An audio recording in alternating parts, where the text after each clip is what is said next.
Muy buenos días, mis estudiantes, ¿cómo amanecen? Días, profe. Hola, Julianita, ¿cómo estás? ¿Cómo sigue?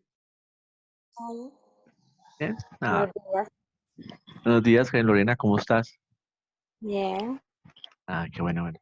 Vamos a comenzar la clase. Antes de iniciar con la temática, les quiero contar lo siguiente. En la plataforma, eh, ya digamos que con la clase de hoy ya estamos al día según la programación, digamos, inicial. Y ustedes aquí pueden ver de este lado la parte donde dice calificaciones. Calificaciones. ¿Listo? Aquí a usted le aparece así como usuario, desaparece como usuario, aquí está, eso, les aparece así. Entonces ustedes ya pueden ver las notas, ya están calificadas todas las notas del primer 25%, el primer parcial. Entonces aquí este le aparece la retroalimentación. Si tienen de pronto alguna duda, pues particularmente entran a cada una y ahí pueden ver, digamos, mayores observaciones. Y de las actividades del segundo parcial, del segundo 25%, ya califiqué hasta la actividad 6. ¿Listo? Hasta la actividad 6 y así yo creería que en este fin de semana, o sea, entre hoy y mañana, califico la 7 y la 8. Y ya entonces espero que lo que nos quede el resto de semestre, porque vamos en la clase 9 y son 16, entonces lo que nos quede el resto de semestre, pues ya tengamos, digamos, todas las actividades al día. A cada semana la actividad para así no irnos como atrasando como la programación. ¿Listo? Entonces ya saben que aquí está. Ya está configurado, aquí aparece acá abajo ya la nota definitiva, o sea, lo que lleva hasta el momento como definitiva. Aquí aparecen los cortes digamos, de cada parcial. De todos modos, también esto, entonces les invito a que esto lo verifiquen en clase, donde están habilitadas las notas, pues por si de pronto alguna notica se me fue mal, pues ahí digitándola, entonces para que puedan estar revisando entonces la actividad. Listo, entonces ahora sí comencemos con la clase. Muy bien.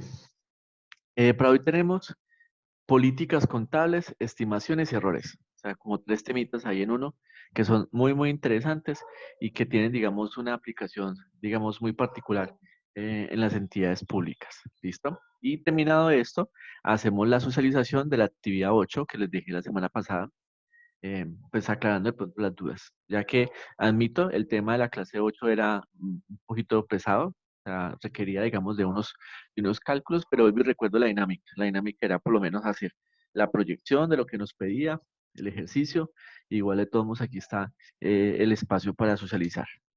Muy bien, entonces, como les contaba, vamos a ver tres temas. Políticas contables, estimaciones y errores. Entonces, primero definamos qué es una política contable. ¿Listo? Dice acá que las políticas contables son los principios, bases, acuerdos, reglas, procedimientos que son adoptados, o sea, que son tomados como propios en la entidad de gobierno para elaborar, y eso es lo más importante, y presentar los estados financieros. Entonces, si yo pudiera resumir la norma, esta norma contable de índole internacional, digamos que la esencia o lo que busca la aplicación de esta norma es elaborar estados financieros de alta calidad. En este caso, el apoyo de la entidad de gobierno, pues en una toma de decisiones efectivas. Entonces, si toda la norma como tal, lo que me busca o lo que me ayuda es a elaborar estados financieros, entonces la aplicación correcta de todo lo que dice la norma se traduce en políticas contables. Este término de políticas contables antes no era como tan, o sea, no, las entidades como que no lo tenían tan presente. Sabían que existían políticas, obviamente. Yo no puedo decir que antes de que llegara la norma internacional no existían las políticas. Sí, lo que pasa es que no tenían como la trascendencia o no tenían como la importancia pues que hoy en día tienen las políticas. Ni mucho menos éramos conscientes del tratamiento que hay que tener con ellas, pues con la intención de elaborar los estados financieros. Entonces aquí la norma le recarga, le dice a usted que son principios, bases, acuerdos, reglas, procedimientos, o sea, todo lo que usted necesita para poder elaborar y presentar sus estados financieros. Dice que las políticas establecidas por la Contaduría General de la Nación se dan aplicadas de manera uniforme. ¿Qué significa esto? O sea, que todos debemos aplicar las mismas políticas, ¿cierto? Para algunas transacciones que ya se han identificado, ¿cierto? Y que son, digamos, muy similares.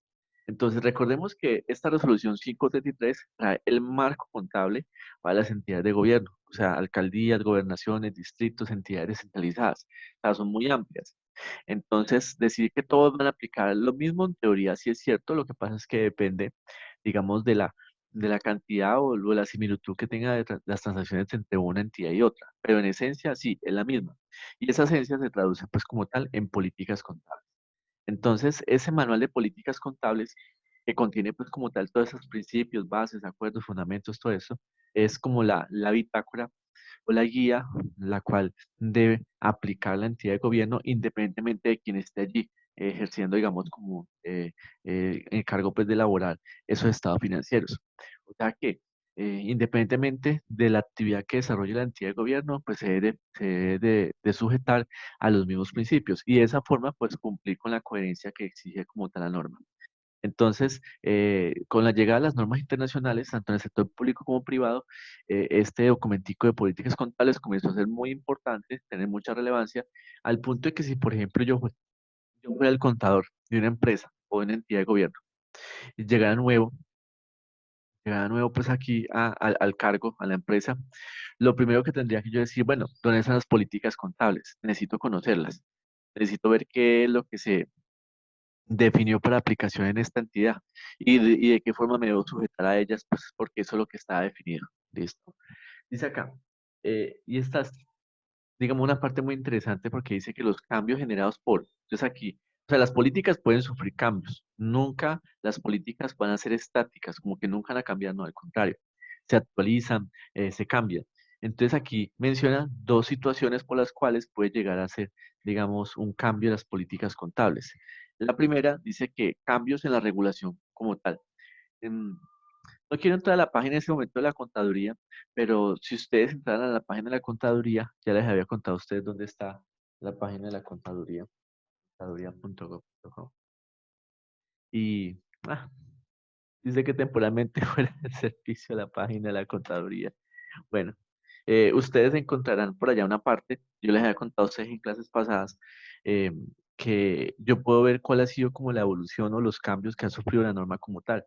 En este caso, la resolución 533 de 2015 a la fecha, a 2020, tiene alrededor como de 5 o 6 cambios. O sea, esta normativa ha sufrido unos cambios. Entonces, hay que mirar qué cambios son los que han sufrido, o sea, qué es lo que la contaduría a lo largo de todo ese tiempo se ha pronunciado, ha dicho, hay que cambiarlo, hay que ajustarlo, esto ya no va, esto es lo nuevo, ¿cierto? Y ver entonces si esos cambios me aplican, si me aplican a mi entidad de gobierno, porque obviamente muy probablemente lo que se haya cambiado no me afecta, entonces digamos que puedo seguir sin problema con mi manual de políticas anterior. Pero si de pronto una de esas 5, es que creo que son 5, sí, de esas 5 modificaciones que ha sufrido el manual, esa resolución 533, son significativos y es algo que yo estaba haciendo mal porque no tenían claro, no tenía como presente esa modificación, entonces obviamente tengo que adoptarlo y cambiar entonces la estrategia y cambiar mis políticas. Entonces, cuando suceden cambios de regulación que considero yo que van a ser muy frecuentes, se aplicará entonces observando lo dispuesto en la norma. O sea que la misma norma que cambia me dice cómo tengo que hacerlo. O sea, lo que pasa es que no funciona la página de la contaduría, desafortunadamente. Desde que está pues el mantenimiento de la página. Pero entonces el hecho de que haya un cambio por parte de la contaduría de esa resolución, de ese marco normativo, también contempla la transición o los ajustes que debo hacer y de la forma en que lo debo hacer, ¿cierto? Entonces, simplemente es observar lo que está dispuesto allí en esa norma. Otro motivo por el cual las políticas pueden cambiar son las decisiones de la entidad. O sea, la entidad de gobierno puede tomar una decisión de cambiar algo de, digamos, ampliar el alcance de su política o simplemente algo que antes no hacía y que ahorita sí va a hacer. Entonces, por tal motivo, pues o sea, tomó la decisión de cambiar su política contable. Entonces, en ese caso, y aquí viene la parte más interesante del manejo del cambio en las políticas, es que yo lo aplicaría, ese cambio, de manera retroactiva. ¿Qué significa retroactiva?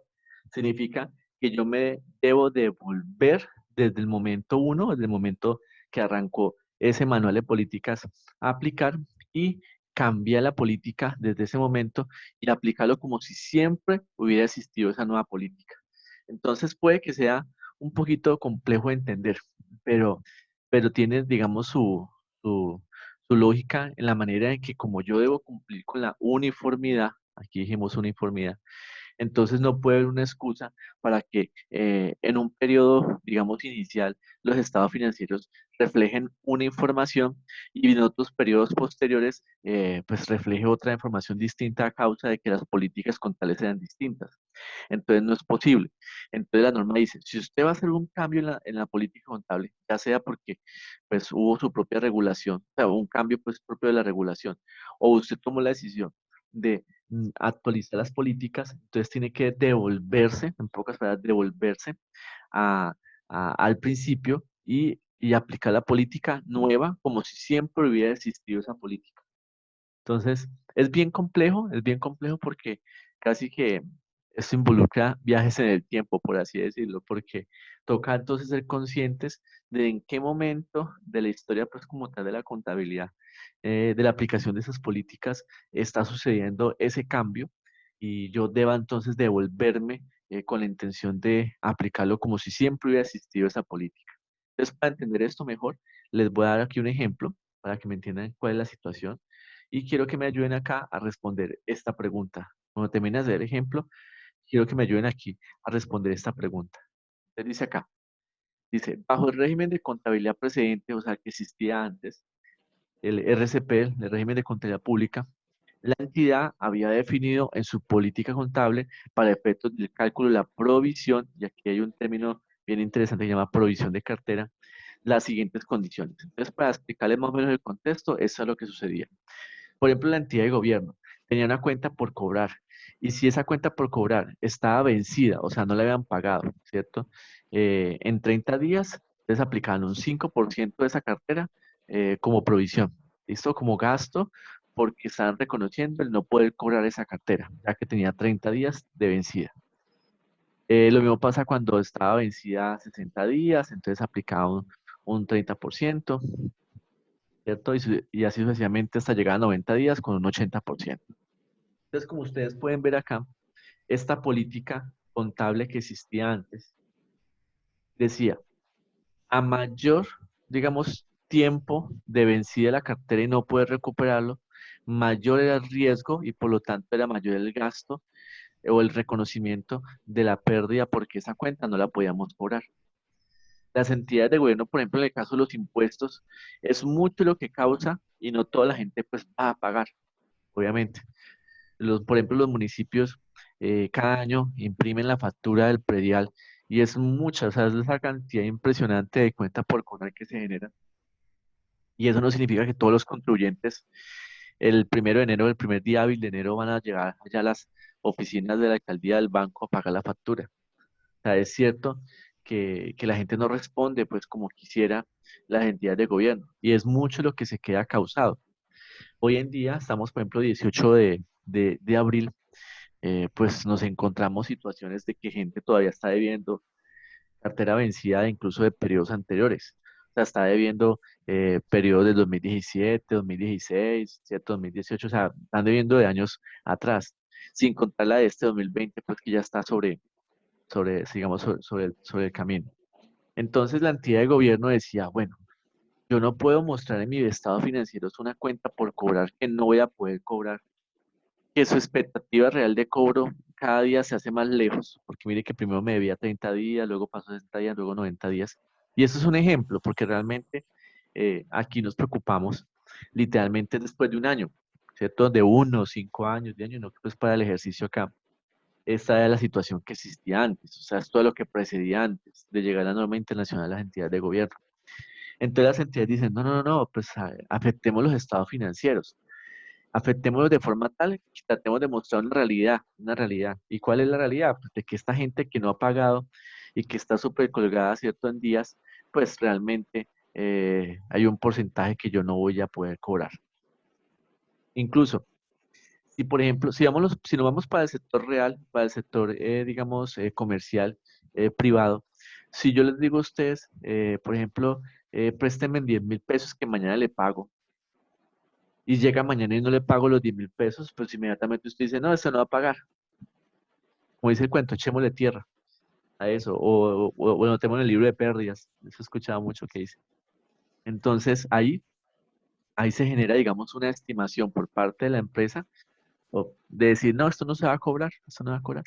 Y más si la persona no responde, no da como respuesta de que tiene intención de pagar, entonces con mayor razón yo soy consciente de decir, no, aquí no van a pagar nada. Entonces, caos. Aquí antes le llamamos provisión de cartera, la provisión de la cartera. Y se llama provisión o se le llamaba provisión a la cartera porque mire que nunca llegaba al 100%. Mire que si mucho llegaba al 80%. O sea que en el peor escenario, que es 90 días de vencida, hay un 20% que todavía está ahí en la contabilidad esperando ser cobrado. Y pues que obviamente las posibilidades de cobrar son muy pocas. Sean pagadas, sean muy pocas. Permítame un momentico.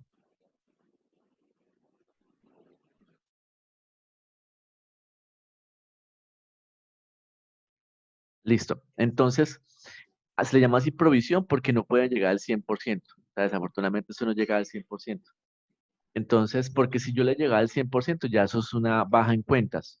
O como le llaman los bancos también, un castigo de cartera. Los bancos le llaman castigo de cartera, el bajar pues por completo una cuenta. Muy bien. Ahora, esto es lo que sucedía antes. Listo, ya les expliqué el contexto de lo que sucedía antes. Ahora, ¿qué pasó? Dice, para efectos de la aplicación del nuevo marco normativo, o sea, aquí ya estamos hablando de las políticas contables ya bajo NIC SPS o la norma internacional, dice que el tercer año de aplicación de normas internacionales, y quiero contarles que el tercer año de aplicación de normas internacionales, el primero fue 2018, el segundo 2019 y el tercero 2020, o sea que estamos en ese tiempo. O sea que este 20X3 es 2020, pues para el efecto de nosotros de entidad de gobierno. Dice, la entidad fijó. Ahorita un tico de niño que me estoy ahogando.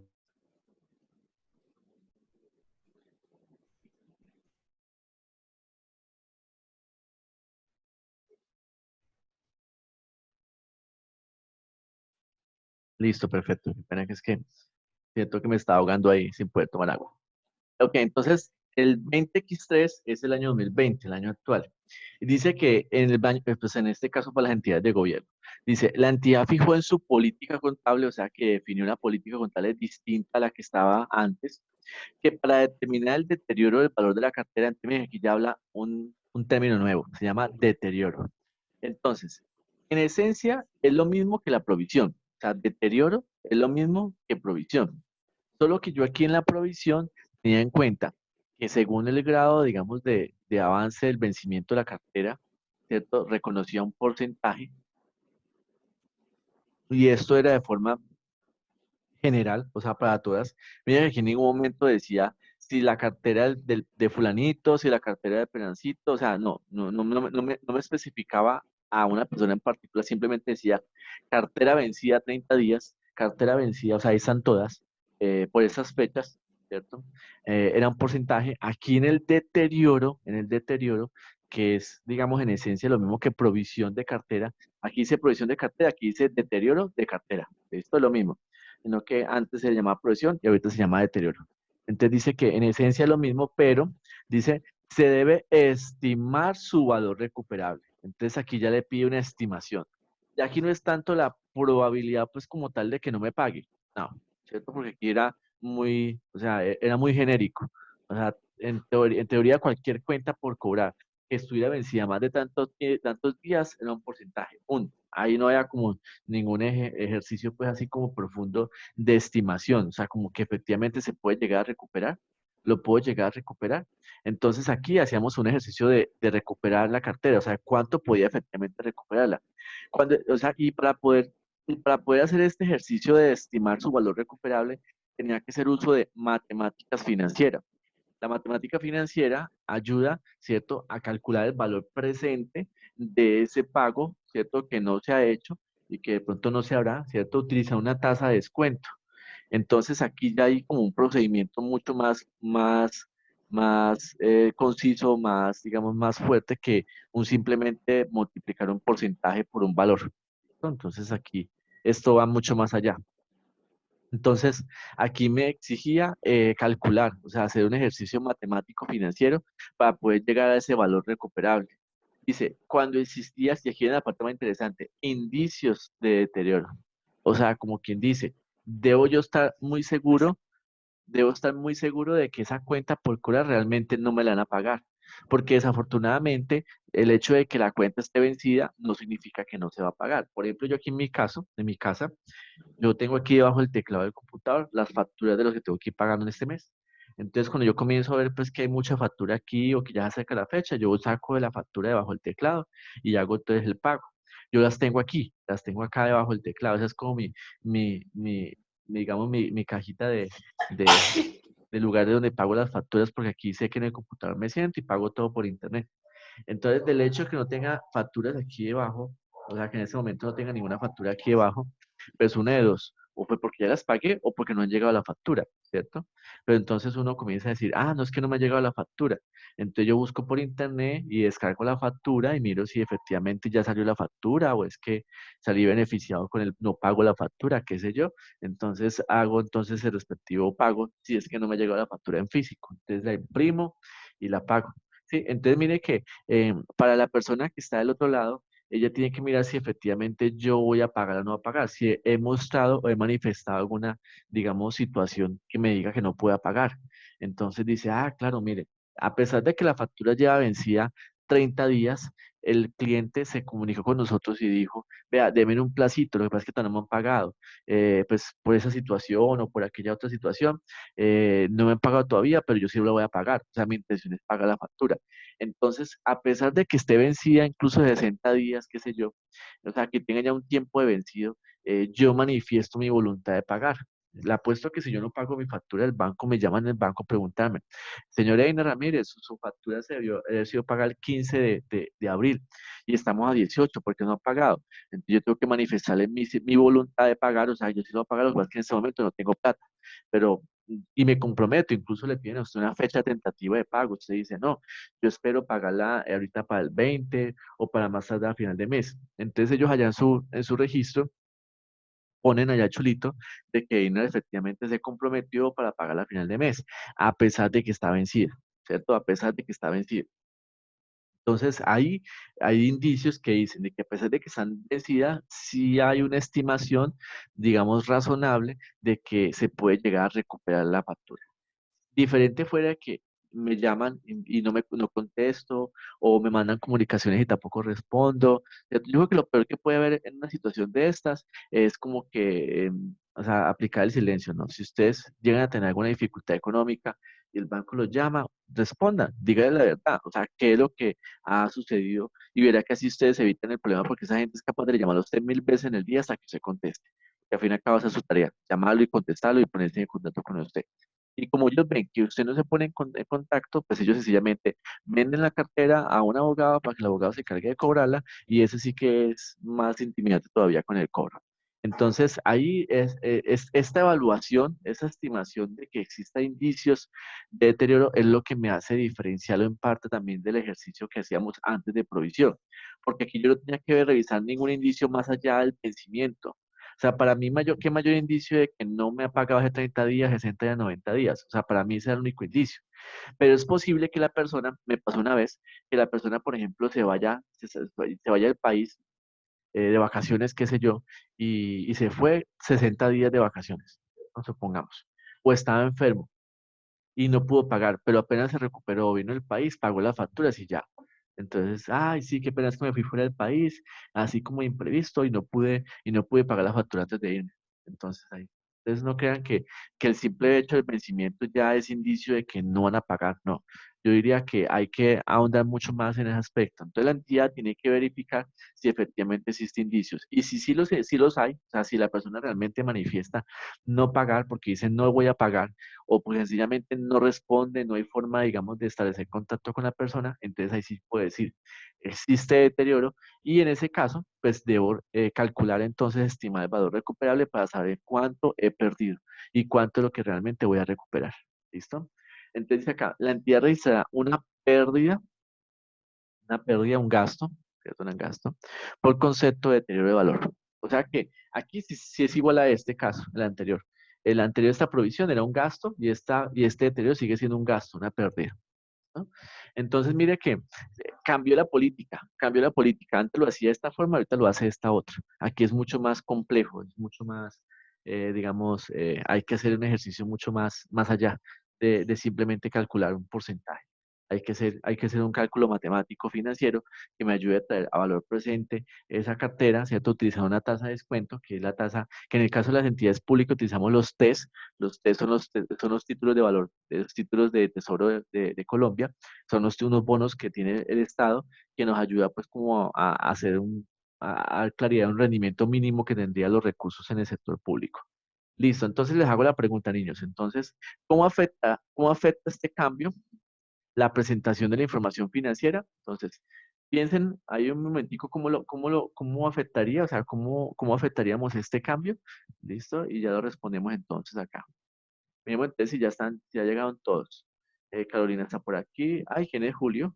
Bueno, tengo un tal Julio acá en en mi listado. Valentina, Juliana. Me Y falta Daniel. No, profe profe, Julio Daniel es es Dani. Julio, sino que pues él se conectó. Se cambió el nombre. Eh, Es el nombre del papá. Ay, Dios mío, me asusté. Yo dije, pero ¿quién es ese Julio, Lea? Imagínate, pues un infiltrado aquí en mi clase. Es que algunos de mis compañeros han mencionado que han tenido infiltrados en las clases. Por eso es que mucha gente está diciendo que Zoom no era una plataforma como muy fiable, que digamos, porque pues había gente que se podía conectar a las conferencias y escuchar, por ejemplo, todas esas clases. Qué vergüenza, ¿vale? Sí, Entonces, no, y que están, es una de las páginas que más están, ¿cómo es, profe? hackeando, la están hackeando, Ajá. sí. Menos mal aquí no digo nada que no sea no académico, ¿cierto, Carolina? Ah, pues Lo aprovechemos, que usted Carolina. me dice en privado. Sí, escuchemos, menos mal Carolina está conectada. Ay, Carito, tan mala gente. No, que yo me preocupo por usted, ¿verdad? Yo creo que profesor como yo usted no ha tenido, le cuento. Que se preocupe por usted. Jamás, profe, nunca en Que la se vida. preocupe por usted y que se preocupe por su. Es más, estoy tan preocupado que antes de que le caiga el internet quiero escuchar su respuesta. ¿Qué respuesta, profe? Pues la pregunta que acabo de hacer. Estaba haciendo café, profe, perdóneme. Ay, Dios mío. Bueno, cualquier, cualquier Juliana, cualquier Valentina, cualquier Carolina, que la salve, por favor, que dé la respuesta. Dicen ustedes, ¿cómo afectaría entonces este este cambio, la política contable que tenemos acá, a la información, de la información financiera de la entidad? ¿Qué creen ustedes? ¿Cómo afectaría?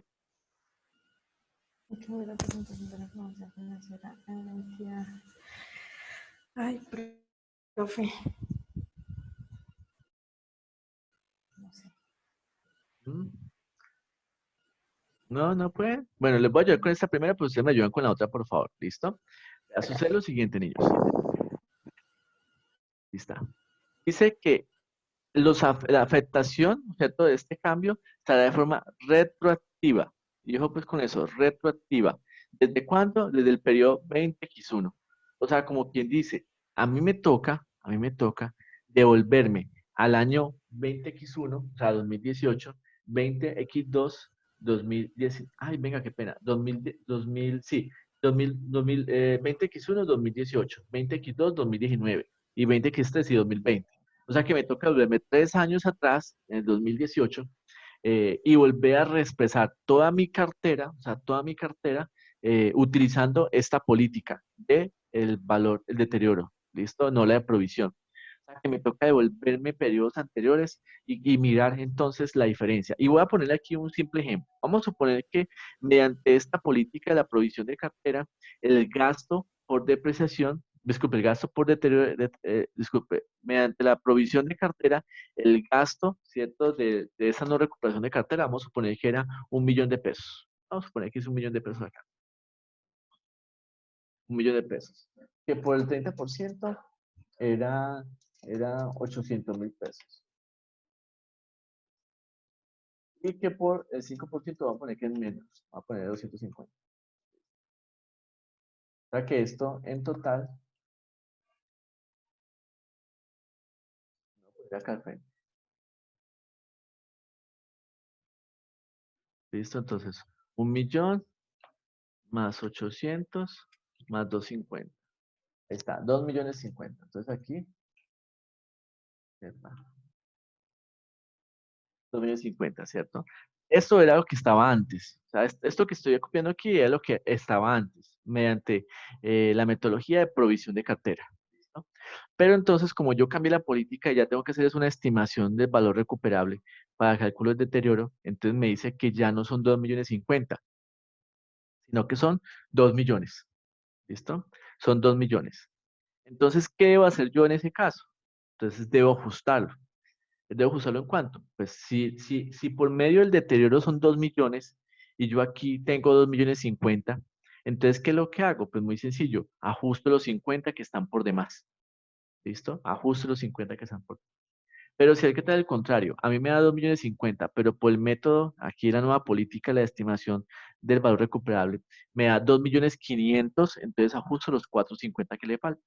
¿Sí? De lo que yo hago es tratar de ajustar el valor de que yo tenía con mi política contable anterior a mi nueva política, ¿cierto? Con mi nueva política. Para que los efectos sean los mismos.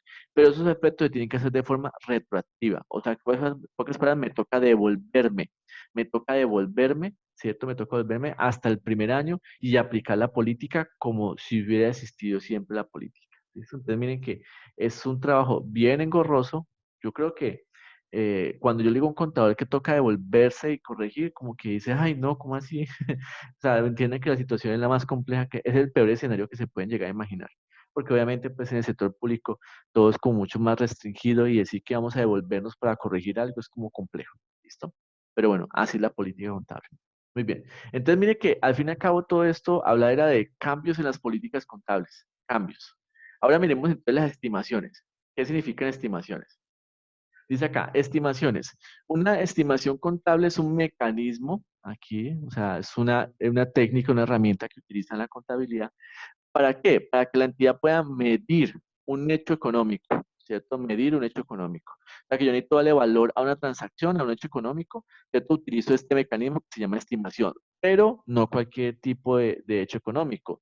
Es uno que esté inmerso en una, ¿qué? En una incertidumbre, ¿cierto? Una incertidumbre. O sea, que yo no tenga certeza ni de su valor, ¿cierto? De sus características, o sea, no tengo una precisión de cuánto es lo que puede ser. Si ustedes en su momento van a, por ejemplo, a comprar algo en el supermercado y la factura que les emite el supermercado de lo que compraron es en ese papel que es como, que es papel químico, que con el tiempo se borra, ¿cierto? Yo les apuesto que ustedes saliendo ahí del supermercado claramente pueden ver cuánto costó la transacción, o sea, cuánto costó la compra, cuánto costó lo que compraron ahí, ¿cierto? Entonces claramente se ve. Pero entonces ustedes los que dicen, no, yo luego reviso pues si efectivamente está ahí. Mi mamá es una que cuando ya compra cosas en el supermercado, ya llega y se sienta a ver la factura, mira si efectivamente le cobraron lo que tenía que cobrar. O sea, comienza a revisar que efectivamente todos los productos sí fueron facturados adecuadamente y todo el cuento, porque es que durante el momento de la caja como que no da mucho tiempo para eso. Entonces llega y revisa, entonces se da cuenta que, por ejemplo, un producto que costaba tanto lo está vendiendo más caro y cosas por el estilo. Entonces, imagínense que ustedes guardaron la factura para eso, para contabilizarlo después, y sucede que cuando van a ver la factura al tiempo, se dan cuenta que la factura está completamente así borrada, o sea, está muy clarita, tan clarita que usted no puede determinar claramente cuánto costaba el valor de lo que compró. O sea, no hay una certeza, no hay una precisión de que realmente allí se pagó esa cantidad, sino que se pagó una cantidad distinta. Por eso recomiendan que la factura, ese etiquete de la máquina registradora, le saquen una fotocopia, pues para que esa fotocopia no se borre con el tiempo y ustedes puedan tener una precisión de ese valor que pagaron, ¿cierto? Bueno, eso es un aspecto técnico. La factura se borró, ¿cierto? O sea, se le borró el numerito, por así decirlo. Obviamente, pues eso es algo que se puede solucionar tomándole la fotocopia, como les decía, o simplemente contabilizarlo antes de que se borre y tener claridad sobre el valor. Pero imagínense ustedes por un momento que estamos en una transacción donde puede llegar a asistir la incertidumbre, o sea, puede llegar a suceder que no sepa bien, o sea, que no tenga certeza de cuánto es lo que estoy pagando, de cuánto es lo que voy a pagar sobre todo, porque eso más que todo aplica es cuando es a futuro, que hoy hay una situación de valor y mañana puede haber otra distinta, ¿cierto? Entonces, en esos casos es donde yo digo, listo, aquí debo utilizar una estimación. O sea, como quien dice, me tengo que medio acercar al valor que realmente va a suceder. ¿Listo? Entonces, ahí es donde yo digo, voy a utilizar la estimación. Y sucede que esa estimación se basa, ¿cierto? Se basa en un juicio, o sea, en un juicio valor. Como quien dice, Le preguntamos al que sabe, le preguntamos al que tiene conocimiento, le preguntamos a quien realmente me puede responder. Puede utilizar técnicas, cálculos, fórmulas matemáticas, ¿cierto? Todo tipo de metodologías que sean apropiadas para poder llegar a establecer más o menos ese valor, que todavía no sé, o sea, que todavía no tengo precisión de saber cuánto es, ¿cierto? Pero que en un futuro sí lo voy a saber. No es que toda la vida me voy a quedar con la duda, no, voy a saber más adelante cuánto es, ¿cierto? Entonces, ahí existe la estimación. Por ejemplo, los que trabajan y reciben cada mes horas extras, pues cada mes ellos dicen, bueno, voy a hacer una estimación de cuánto va a recibir este mes. Entonces, sencillo, más o menos suma, calcula, hace un procedimiento para determinar cuánto pueden ser sus horas extras y esas horas extras luego le llegan al final del mes. Y si yo veo que está por encima de lo que yo calculé, pues me quedo callado. Pero si está por debajo de lo que yo calculé, pues digo, ay, vea, aquí me hacen faltas horas.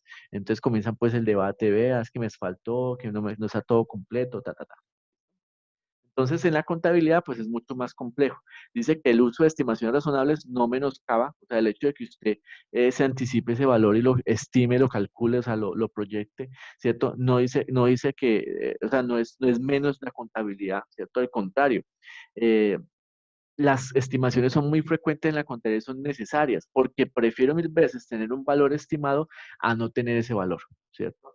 Dice, si como resultado de la nueva información o experiencia se produce un cambio en las variables de la estimación, o sea, lo que yo inicialmente pensé que era, ya no es porque ya hay nueva información, nuevas cosas que me toca, digamos, tener en cuenta, entonces dice acá que yo debo que ajustarla. O sea, que no me puedo quedar con el valor que yo inicialmente estimé, sino que me toca ajustarlo, ¿cierto? Entonces aquí hay un ejemplo, dice deterioro del valor de los activos, el valor residual, todo esto, todos esos tres temas son estimaciones, ¿cierto? ¿Cuánto es el valor de deterioro del activo? ¿Cuánto es el valor residual de un activo? ¿Cuál es la vida útil? Todo eso son estimaciones y que obviamente se tienen que ajustar con el tiempo, ¿listo? Entonces dice acá el ejemplo, dice que un cambio en una estimación es el resultado de nueva información, ¿sí? Yo cambié mi estimación porque hay nueva información o nuevos acontecimientos que la afectan, ¿cierto? Entonces, el valor en libros de un activo o de un pasivo se pueden ver afectados, el consumo periódico en activo también se puede ver afectado, los efectos que, bueno, en todo caso, todo eso son, pueden, digamos, es sus situaciones que pueden llegar a ser afectadas, pero aquí en la parte interesante, dice que la tengo que aplicar de manera prospectiva. O sea que si en el anterior ejemplo que vimos de cambios en políticas contables era de manera, le voy a mostrar acá, si esta se manejaba así, si esta se manejaba de manera retroactiva, aquí está, retroactiva, ¿listo? O sea que yo me devuelvo a hacer el ajuste desde el principio, en los cambios de estimaciones contables es de manera prospectiva, o sea que yo lo ajusto de aquí en adelante. ¿Listo? Afectando el resultado de periodos en los que tenga lugar el cambio y los resultados de los periodos futuros, según aplique. O sea, como digo, de aquí en adelante, afecto este periodo y los que siguen con mi nueva, digamos, mi nueva medición. Entonces, voy a leer el ejemplo, voy a plantear la pregunta, terminamos esta primera parte de la videoconferencia, la responden y llegamos a la segunda parte de la videoconferencia respondiendo la pregunta. ¿Listo? Entonces, por favor, entonces acá, para la medición de del deterioro de las cuentas por cobrar, utiliza como factor de descuento una tasa de oportunidad. La tasa de oportunidad es como lo que yo espero recibir, ¿cierto? Una especie como de proyección de lo que yo espero recibir, la cual por variaciones económicas del sector fue modificada en el tercer año de aplicación de normas internacionales. O sea que yo al principio utilizaba una tasa de oportunidad del 5% y luego pues como las situaciones han cambiado por fuerza económica, entonces ya han pasado de 5 a 6% o a 7% o puede haber reducido a 1 o a 2%. Entonces, como pueden ver, la tasa de oportunidad cambió pues por efectos de las variaciones económicas, ¿cierto? Entonces dice acá que en el 2023 se dieron cuenta. Entonces la pregunta es, ¿cómo afecta este cambio la presentación de la información financiera? Entonces yo necesito que ustedes me ayuden a pensar cómo afectaría este cambio. El cambio de que hagamos un cambio en la estimación de la tasa, ¿cierto? Que estaba antes en un valor y ahorita está en otra distinta. ¿Listo? Entonces ya saben pues, voy a dar por terminar la videoconferencia, responden la pregunta y volvemos a comenzar otra vez. En 5 minuticos comenzamos de nuevo, son las 8:40, 8:45 vemos y regresamos otra vez y entonces y seguimos con la segunda parte de la videoconferencia. ¿Listo? Entonces, respondan por favor la pregunta.